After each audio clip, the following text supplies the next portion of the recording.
Hello students, मैं इस video में कक्षा 11वीं वाले विद्यार्थियों को व्यवसाय अध्ययन के त्रैमासिक परीक्षा का प्रश्न पत्र दिखाने वाला हूं। तो चलो देखते हैं इसमें कौन कौन से प्रश्न हैं। तो देखो, पहला जो प्रश्न है वो है, और यहाँ पे ये चीज़ भी देख लो कि कितने नंबर का एग्ज़ाम में प्रश्न आएगा, है ना। कई जगह 70 नंबर में आ रहा है और कई जगह 50 नंबर में आ रहा है। तो 50 नंबर के हिसाब से मैं आपको बता रहा हूँ, क्योंकि ये एक छोटा एग्ज़ाम है। त्रैमासिक परीक्षा छोटा एग्जाम है, इसमें कम प्रश्नों को रखा भी जाता है, इसलिए 50 नंबर के हिसाब से आपको बता रहा हूँ। तो देखो, पहला जो प्रश्न है वो है अनार्थिक क्रियाएं किसे कहते हैं। अनार्थिक क्रियाएं किसे कहते हैं भाई। दूसरा है जोखिम क्या है। ठीक है, यहाँ पे मैं प्रश्नों को उत्तर नहीं दे रहा हूँ, क्योंकि ये जो प्रश्न पत्र है ये पुराना प्रश्न पत्र है। इससे कुछ प्रश्न जरूर देखने को मिल सकता है, सारे प्रश्न यहाँ से नहीं आएंगे, है ना। और हो भी सकता है यहाँ से प्रश्न आए, क्योंकि ये पुराना प्रश्न पत्र है। इसमें जो प्रश्न है ये अर्धवार्षिक पेपर और वार्षिक पेपर के लिए भी इसमें महत्वपूर्ण प्रश्नों को यहाँ पे रखा गया है, इसलिए मैं आपको दिखा रहा हूँ। जब आप इन प्रश्नों को याद करोगे तो आपको बेनिफिट ही होगा, क्योंकि अर्धवार्षिक पेपर वार्षिक पेपर का कुछ प्रश्न इसमें ऐड कर दिया गया है। तो देखो, तीसरा प्रश्न है एकाकी व्यापार के सदस्यों की न्यूनतम तथा अधिकतम संख्या कितनी होती है। चौथा है संयुक्त हिंदू परिवार व्यवसाय किस अधिनियम के अनुसार प्रशासित होता है। पांचवा है सीमित साझेदारी से आशय।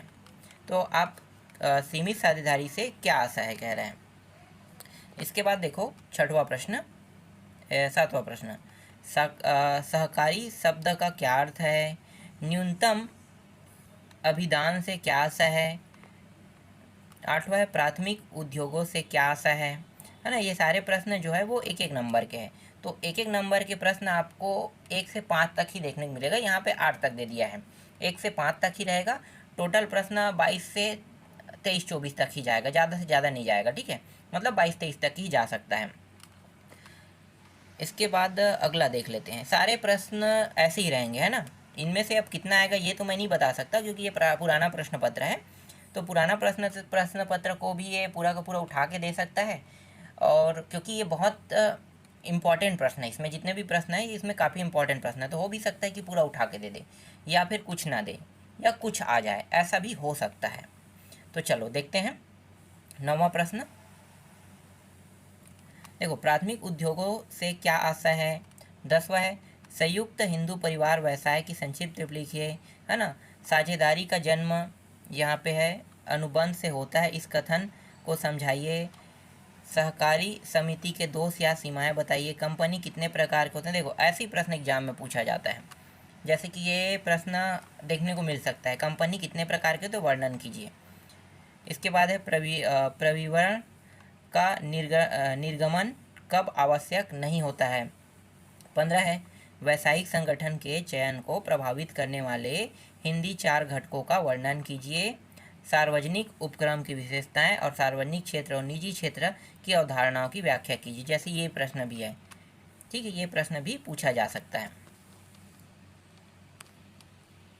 इसी तरीके से 18वां प्रश्न देखो, एकांकी व्यापार के लाभ, व्यवसाय के लाभ की भूमिका, विभिन्न प्रकार के उद्योगों का उदाहरण सहित ये भी देखा जा सकता है। इसको भी ये आवश्यक साझेदार के अधिकार तथा दायित्व है। 12वां है प्रवर्तकों के अधिकार कौन कौन से हैं। और यहाँ पे देखो, ये 8वां प्रश्न में दे दिया गया है पार्षद सीमा नियम की विषय सामग्री स्पष्ट कीजिए, ये पूछा जा सकता है। संयुक्त पूंजी कंपनी तथा साझेदारी में अंतर कह रहा है, ठीक है, ये पूछे जाने वाले प्रश्न हैं। फिर अथवा है पार्षद सीमा नियम तथा पार्षद अंतर नियम में अंतर स्पष्ट कीजिए। तो अभी मैंने आपको व्यवसाय अध्ययन का जो त्रैमासिक परीक्षा का प्रश्न पत्र मैं दिखा रहा हूँ, तो इनमें कुछ ऐसे प्रश्न हैं जो वार्षिक पेपर के लिए भी इम्पॉर्टेंट है, तो इनको अच्छे से देख लेना। हालांकि यहाँ से बहुत कम फंसेगा,